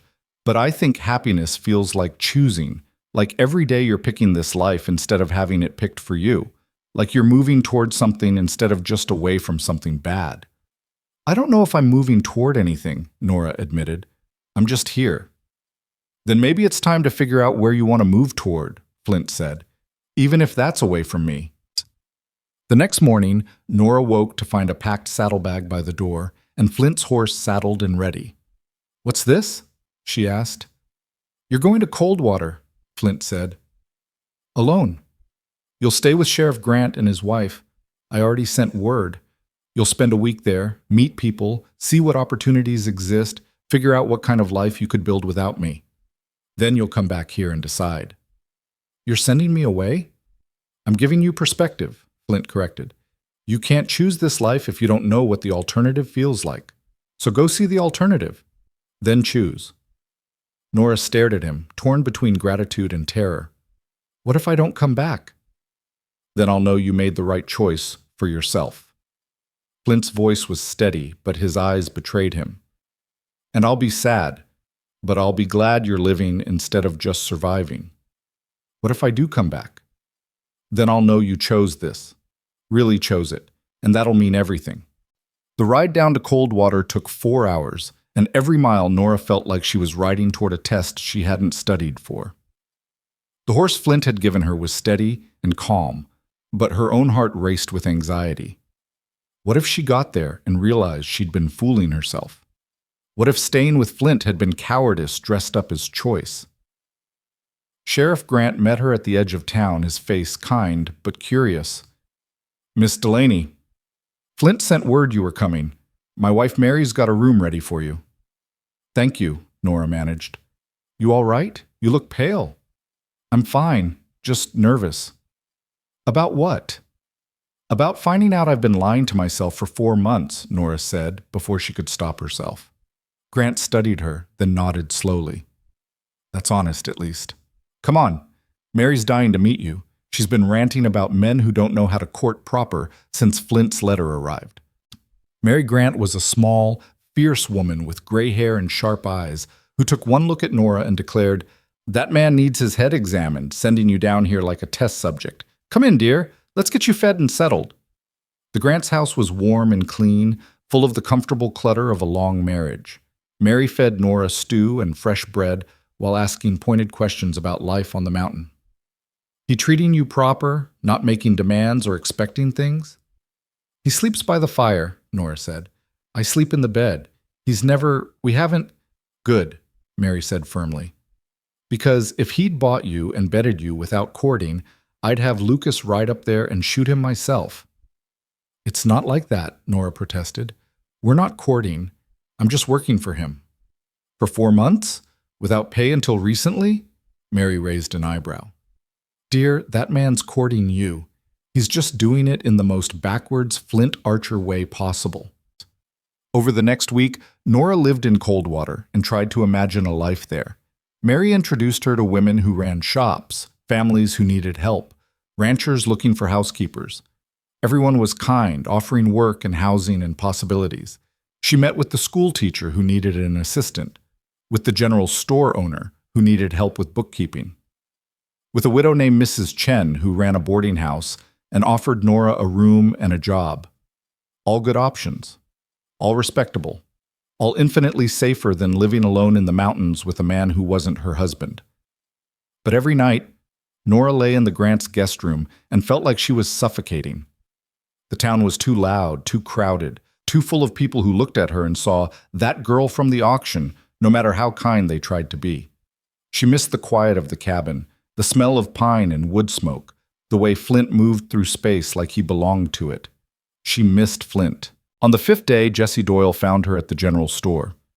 So you left, he said, grinning. Good for you. I knew you had it in you. I didn't leave, Nora corrected. I'm visiting. For a week? While you look at job opportunities? Jesse's grin faded. Come on, Nora. You're not going back up there. Why not? Because you've seen what's possible now. You know you don't have to settle for being someone's unpaid housekeeper in the middle of nowhere. You can have friends, community, a real life. I have a life, Nora said. You have survival, Jesse corrected. There's a difference. That night, Nora sat with Mary Grant by the fire and asked the question that had been eating at her. How do you know if you're choosing something because you want it or because you're afraid of everything else? Mary was quiet for a long moment, her knitting needles clicking steadily. When I married Lucas, my mother said I was running away from a bad home situation. She said I was confusing rescue with love. Maybe she was right at first, but 30 years later, I'm still here. Not because I'm afraid to leave, but because leaving would mean giving up something I want more than I want anything else. How did you know that's what it was? I tested it, Mary said simply. I went home to visit my family for a month. Lucas didn't try to stop me. When I came back, I knew. It wasn't fear keeping me with him, it was want. That's what Flint's doing, Nora realized. Testing it. That man's smarter than he looks, Mary said. Annoying, but smart. On the 7th day, Nora thanked the Grants, declined all the job offers, and rode back up the mountain. The horse knew the way, following the trail through greening forest while Nora's heart pounded with certainty and fear mixed together. She'd seen the alternative. She'd held possibilities in her hands and examined them from every angle. And they were good possibilities, safe possibilities, reasonable possibilities. But they weren't what she wanted. What she wanted was waiting at a cabin at the top of the mountain, probably worrying himself sick, wondering if she'd come back. Flint was splitting wood when she rode into the clearing. He stopped mid-swing when he saw her, the axe frozen in his hands. They stared at each other across the clearing, neither moving. "You came back," he said finally. "I came back," and Nora confirmed, dismounting. Her legs shook as she walked toward him. "I saw Coldwater, met people, looked at jobs, imagined a whole life there." And I hated every minute of it, Nora said. Not because it was bad, but because it wasn't this, wasn't here, wasn't you. Flint set down the axe carefully. "You're sure? Because once you choose this, I'm going to start courting you proper, and I'm not going to be patient about it." "What does courting look like for you?" "Asking if I can hold your hand. Sitting next to you by the fire instead of across the room. Eventually asking if I can kiss you, and if you say yes, meaning it." Flint stepped closer, close enough that Nora could see the hope and fear warring in his eyes. "Asking, someday when you're ready, if you'd consider marrying me for real. Not for survival or safety, but because we both chose each other." "I choose you," Nora said, her voice steady. "Not because you saved me. Not because I'm grateful, or scared, or don't know better. I choose you because you make me want to be alive instead of just surviving. Because this cabin feels more like home than anywhere I've ever been. Because when I imagine my future, you're in it." Flint reached out slowly, giving her time to pull away, and took her hand. His palm was rough with calluses, warm and solid. "Can I court you, Nora Delaney?" "Yes," she said. "You can." He smiled then, really smiled, and Nora felt something in her chest that she finally recognized. Happiness. Not the absence of pain, but the presence of joy. Not settling, but choosing. Not surviving, but living. She'd been free since Sheriff Grant signed those papers, but this was the moment she finally felt it. That first evening back felt different from all the evenings that had come before. They made supper together, moving around the small kitchen with an easy rhythm. But now when their hands brushed reaching for the same pot, Flint didn't immediately pull away. Now when Nora passed behind him, he'd rest his hand briefly on her waist, a touch that asked permission and received it in the way she leaned into it for just a moment. After they ate, Flint gestured to the space beside him on the bench by the fire instead of pointing to the chair across the room. Nora sat, close enough that their shoulders nearly touched, and felt the warmth radiating from him. "Tell me about Coldwater," he said. "What did you see?"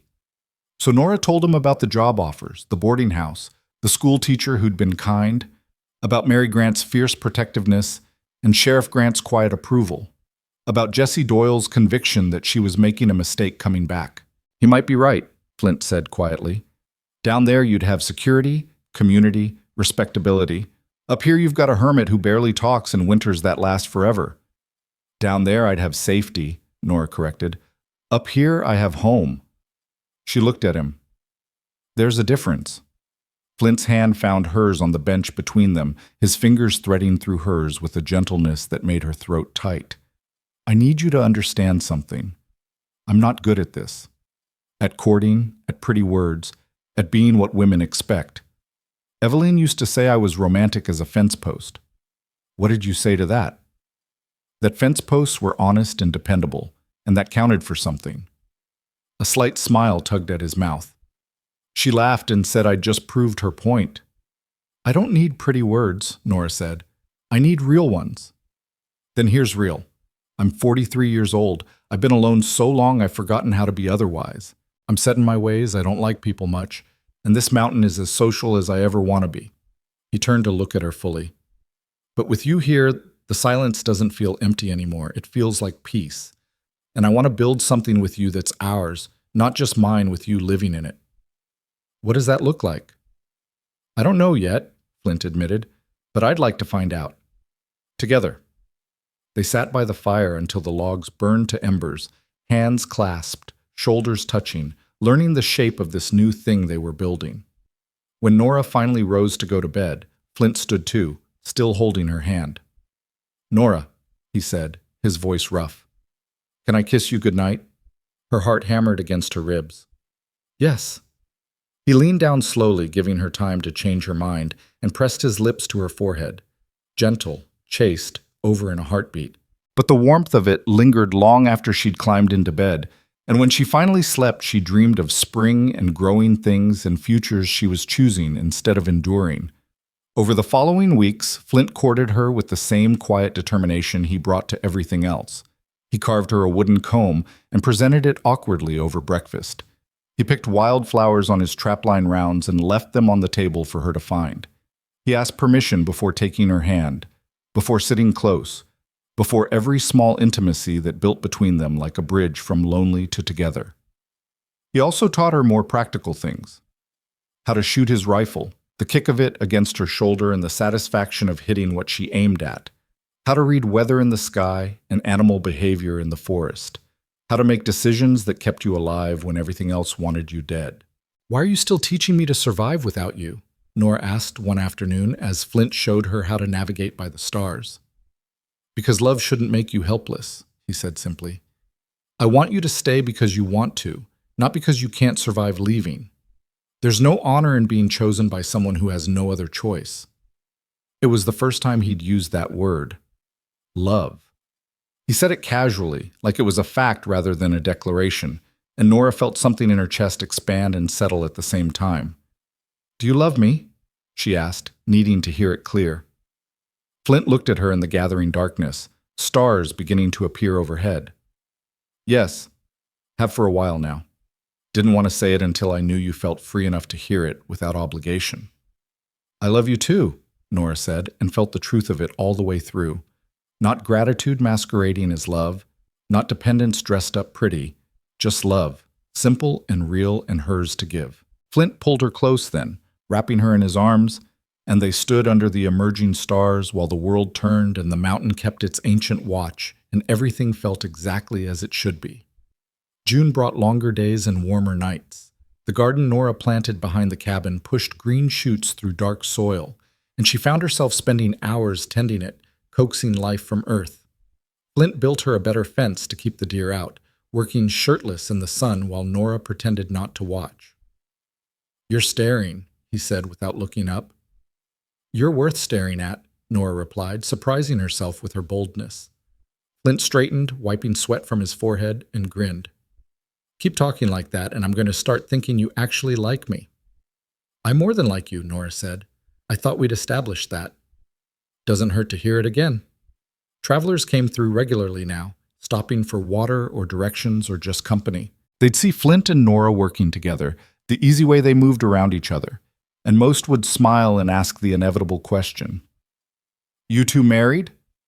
Not yet, Flint would answer, and Nora's heart would skip at the certainty in those two words. One afternoon in late June, Jesse Doyle rode up with his monthly mail delivery. He'd been cool to Nora since she'd returned from Coldwater, his disappointment obvious. But today, his expression was different, worried. Got news, he said, dismounting. Silas Crow's been talking. Says he's going to the territorial court in Denver to challenge your emancipation. Says it was granted under false pretenses, that Sheriff Grant was biased, that Flint coerced you. Nora felt ice slide down her spine. Can he do that? He can try, Jesse said. Whether he succeeds is another matter, but it means lawyers, judges, testimony. It means making your business public for everyone to pick apart. Flint's jaw tightened. When? Hearing set for August. 6 weeks. Jesse looked at Nora. They'll call you to testify. Ask if you're here willingly, if Flint's treating you proper, if you have means to leave. It's going to be ugly. Let it be ugly, Nora said, finding steel in her voice she didn't know she had. I'll tell them the truth, that Silas sold me like livestock and Flint gave me freedom. That I choose to be here. That what we have is real and right and none of their damn business. Jesse's eyebrows rose. You've changed. The girl I met in January would have been terrified. The girl you met in January was still figuring out what freedom meant, Nora said. I know now.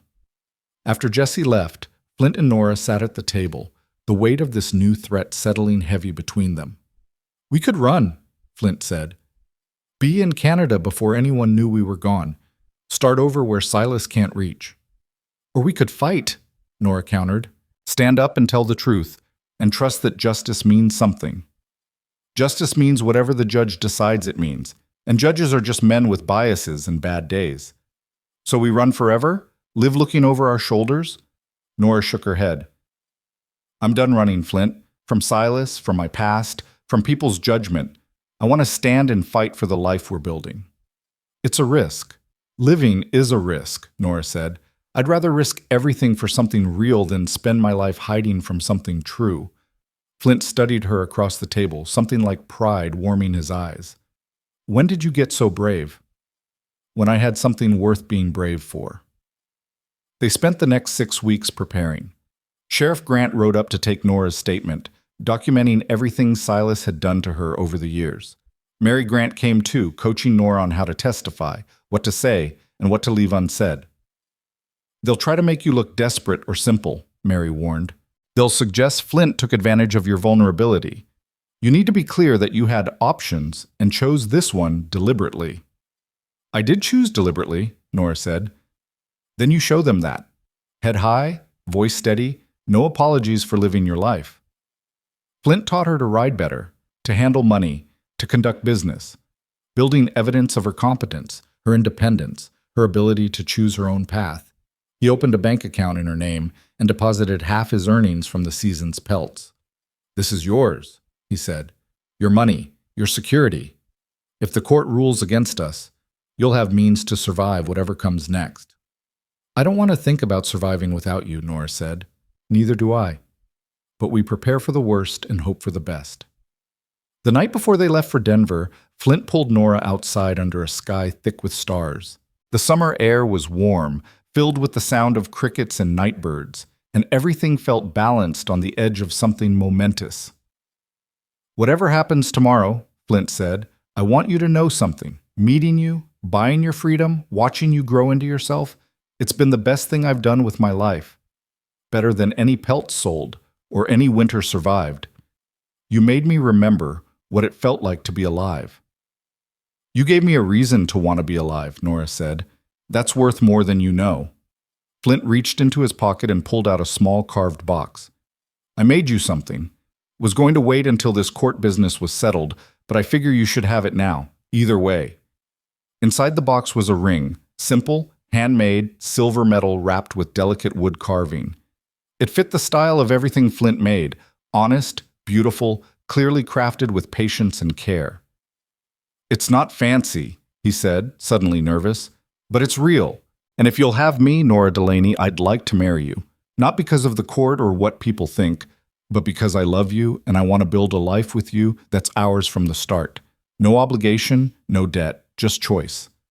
Nora took the ring from the box with shaking hands. It caught starlight, glowing soft. Are you asking me right now? The night before we go fight for my freedom in court? Seems like the right time to me. Figured you should know exactly what you're fighting for. Yes, Nora said, slipping the ring on her finger where it fit like it had been made for her, which it had. Yes, I'll marry you, today, tomorrow, whenever we can. I choose you, Flint Archer. I choose this life we're building. I choose us. He kissed her then, not on the forehead, but on her mouth, soft and sure and full of promise. When they finally broke apart, both breathing hard, Flint rested his forehead against hers. We're going to win tomorrow, he said. And then we're going to come home and get married and plant a bigger garden and live our lives the way we want to, together. That's a good plan, Nora said.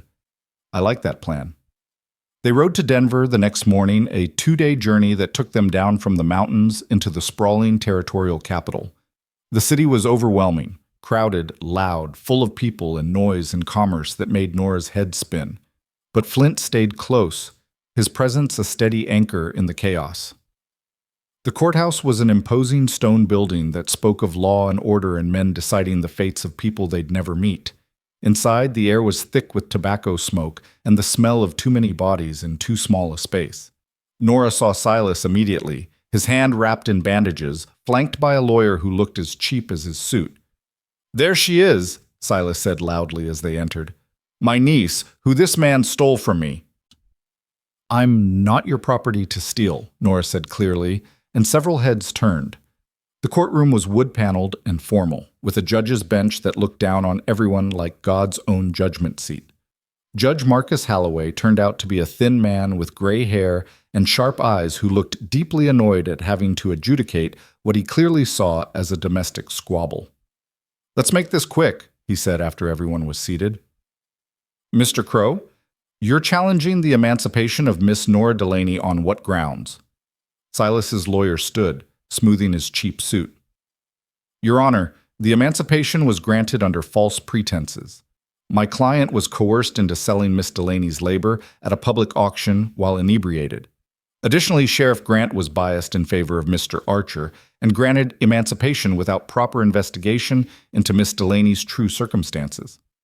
And those circumstances are that Miss Delaney owed Mr. Crow substantial debt inherited from her father, that she lived in Mr. Crow's home for 5 years at his expense, that the auction was premature and the subsequent emancipation invalid." Judge Halloway looked at Sheriff Grant, who'd come to testify. "Sheriff, your response?" Grant stood, his bearing military straight. "Your Honor, I investigated thoroughly. Mr. Crow had no documentation of any inherited debt. Miss Delaney was a minor when her father died, which means any alleged debt wouldn't legally transfer. Furthermore, Mr. Crow held a public auction, accepted payment, and the transaction was witnessed by 30 townspeople. He doesn't get to void a legal sale just because he regrets the price. And the emancipation was granted because Miss Delaney had no legal obligation to Mr. Crow. She was free labor he was exploiting under the guise of family duty. The emancipation simply formalized what was already true." "That's a lie," Silas burst out. "She owed me. Her father owed me. That's family obligation." "Mr. Crow, you'll wait your turn," Judge Halloway said sharply. He looked at Nora. "Miss Delaney, approach the bench." Nora stood on shaking legs and walked forward. Up close, the judge looked tired and skeptical, like he'd seen too many people lie to believe anyone anymore. "How old are you, Miss Delaney?" 22, Your Honor. "And you've been living with Mr. Archer since January?" "Yes, sir." "In what capacity?" "At first as hired help, now as his fiancée." Nora held up her left hand, showing the ring. Murmurs rippled through the courtroom. Silas's lawyer jumped up. "Your Honor, this proves my point. Mr. Archer bought this vulnerable young woman and manipulated her into engagement. It's exploitation dressed up as romance." "Or it's two adults choosing each other," Nora said, her voice ringing clear. "Which is what it actually is." Judge Halloway held up a hand for silence. "Miss Delaney, I'm going to ask you some direct questions. Answer honestly. Are you here in this courtroom of your own free will?" "Yes, sir." "Has Mr. Archer ever forced you, physically or otherwise, to do anything against your will?" "Never. He's given me nothing but respect and choice." "Do you have means to leave him if you chose to? Money, skills, options?" "Yes. He taught me to ride, to navigate, to survive. He's given me wages, opened a bank account in my name, and made sure I had everything I'd need to leave if I wanted to." "But you're wearing his ring." "Because I want to," Nora said, "not because I have to. He asked, I said yes, and that's our business, not Mr. Crow's." The judge studied her for a long moment. "You understand that if I rule in your uncle's favor, you'd be required to return to his custody until the alleged debt is satisfied." "I understand that's what he wants," Nora said. "But I also understand that I'm a grown woman with legal emancipation papers, and that Mr. Crow sold me in public and accepted payment. You can't sell something and then demand it back just because you spent the money." "She's been manipulated," Silas shouted. "Your Honor, that man has her so twisted around she doesn't know her own mind." "I know my mind perfectly well," Nora said, turning to face her uncle. "I know you worked me like a slave for 5 years. I know you hit me when you were drunk and hungry when you were broke. I know you put me on an auction block barefoot in the snow and called it justice. And I know that Flint Archer gave me something you never did, a choice. So yes, I choose him. I choose freedom. And I choose to tell you to your face that you don't own me and you never will again." The courtroom was dead silent. Judge Holloway leaned back in his chair, his expression unreadable. "Mr. Archer, approach." Flint stood and walked forward, his presence solid and calm beside Nora. "Did you purchase Miss Delaney at auction?" the judge asked. "Yes, sir." "Why?" "Because watching a girl sold like livestock sits wrong with me. Because I had the money and she needed someone to care. Because it was the right thing to do." "And now you're engaged to her?" "Yes, sir." "Convenient, isn't it? Buy a desperate woman, keep her isolated in the mountains, convince her she's in love with you?" Flint's jaw tightened, but his voice stayed level. "I gave her every opportunity to leave. Sent her to Coldwater for a week to see her options. Taught her everything she'd need to survive without me. Gave her money and skills and freedom. If I wanted to trap her, I did a poor job of it." "Or you're a smart man who knows that giving the illusion of choice is more effective than force." "Your Honor," Sheriff Grant interrupted, "I've known Flint Archer 20 years. He's honest to a fault, keeps to himself, and has never given anyone cause to doubt his word. If he says he gave Miss Delaney real choice, he did. And I'm supposed to take your word on that?" "You're supposed to look at the facts," Grant said firmly. "Miss Delaney has money in the bank, skills for independence, and spent a week in Coldwater with multiple job offers. She came back to the mountain by choice. She's testifying of her own will. She's wearing a ring she accepted freely. At what point does this court respect her agency as an adult woman?" Judge Holloway was quiet for a long moment, his fingers steepled under his chin. Finally he spoke. "Here's what I see. I see a man who exploited his niece for years under the guise of family duty. I see that same man selling her publicly, accepting payment, and then trying to void the transaction when he wanted more money. I see a woman who's articulate, clear-minded, and very definitely in possession of her own will. And I see an emancipation that was properly granted based on lack of documented debt." He looked at Silas. "Mr. Crow, your case is without merit. The emancipation stands. Miss Delaney is a free woman with no obligation to you whatsoever." "But she owes me," Silas protested. "Then you should have documented it before selling her," Judge Holloway said coldly. "Case dismissed. And Mr. Crow, if you harass Miss Delaney or Mr. Archer again, I'll personally ensure you're charged with harassment. Do I make myself clear?" Silas's face turned purple with rage, but his lawyer pulled him back down into his seat, whispering urgently. Judge Holloway banged his gavel. "This court is adjourned." Nora felt her knees go weak. Flint's arm came around her waist, holding her steady, and she leaned into him while the courtroom buzzed with conversation and Silas cursed and Sheriff Grant smiled. "It's over," Flint said quietly. "You're free. Really, legally, permanently free." "We're free," Nora corrected. "Both of us." They walked out of the courthouse into late afternoon sun, Denver spreading out below them in all its noisy, crowded glory. But Nora's eyes were on the mountains in the distance, the peaks she could just barely see on the horizon. "Let's go home," she said. "Best idea I've heard all day," Flint replied. They married 2 weeks later in a ceremony so simple it barely counted as one. Sheriff Grant officiated on the porch of his house in Coldwater, with Mary Grant and Jessie Doyle as witnesses. Nora wore her blue flannel dress, the one that had belonged to Evelyn, and Flint wore his best shirt and looked uncomfortable in it. "Do you, Flint Archer, take Nora Delaney to be your lawfully wedded wife?" "I do." "And do you, Nora Delaney, take Flint Archer to be your lawfully wedded husband?" "I do." "Then by the power vested in me by the Colorado Territory, I pronounce you husband and wife." "Flint, kiss your bride before she changes her mind." Flint did, thoroughly enough that Mary had to cough pointedly to remind them they had an audience. They celebrated with a simple meal, then rode back up to the cabin as the sun set behind the mountains. When they arrived, Nora saw that Flint had built an addition to the garden fence, expanding it to twice its size. "Figured we'd need more vegetables," he said, dismounting. "If we're planning on staying—" "We're planning on staying," Nora confirmed, "for the rest of our lives." Inside, the cabin felt different somehow. Not physically, everything was where it always was, but emotionally it was transformed. This wasn't Flint's cabin where Nora lived. This was their home, built together, chosen together, theirs in a way that mattered.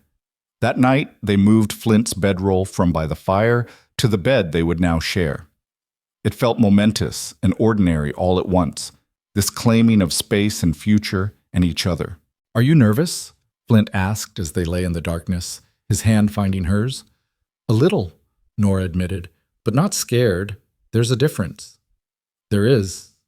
He pulled her closer, her head resting on his chest, his heartbeat steady under her ear.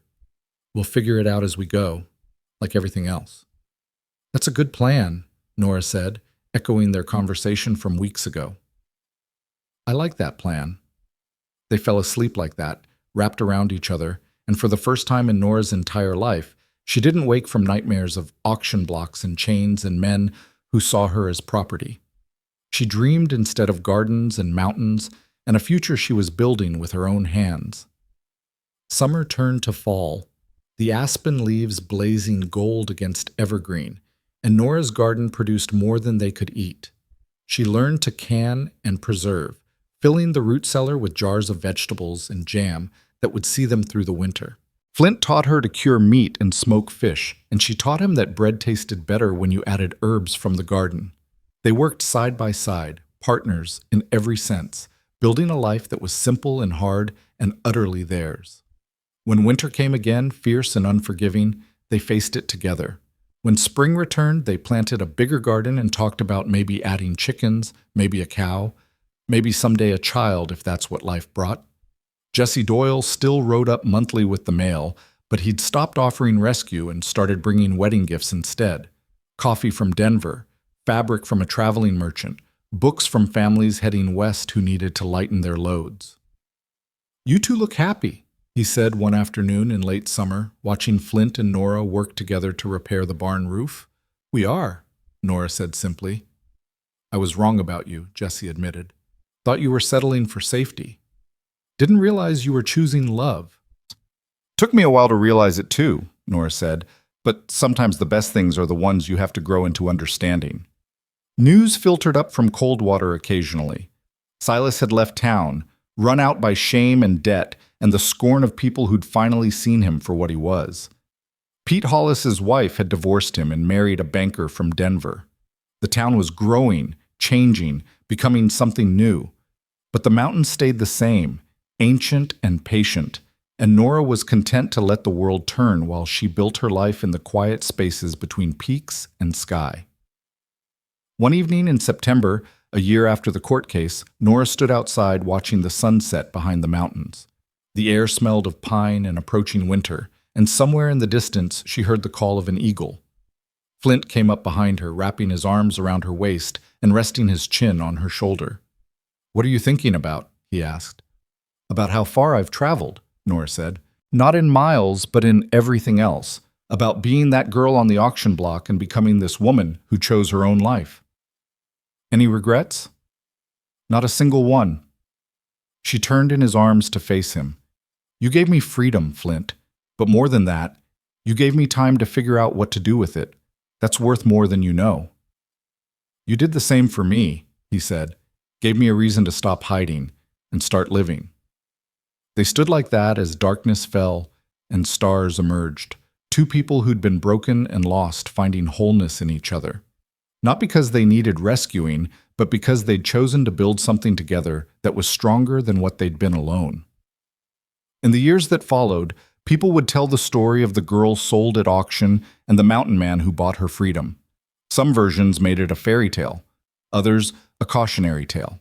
But the people who knew Nora and Flint Archer knew the truth was simpler and more complex than any story could hold. It was about choosing yourself when the world tried to choose for you, about finding love in unexpected places, about building a life from broken pieces and calling it beautiful not because it was perfect, but because it was yours. And that was enough. That was everything.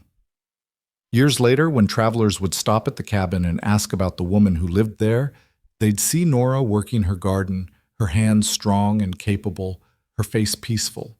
They'd see Flint building something or repairing something or just sitting quiet, watching his wife work with love in his eyes. And they'd see the way these two people moved around each other like water and stone, shaping each other into something better than they'd been alone. That's Nora Archer, people would say.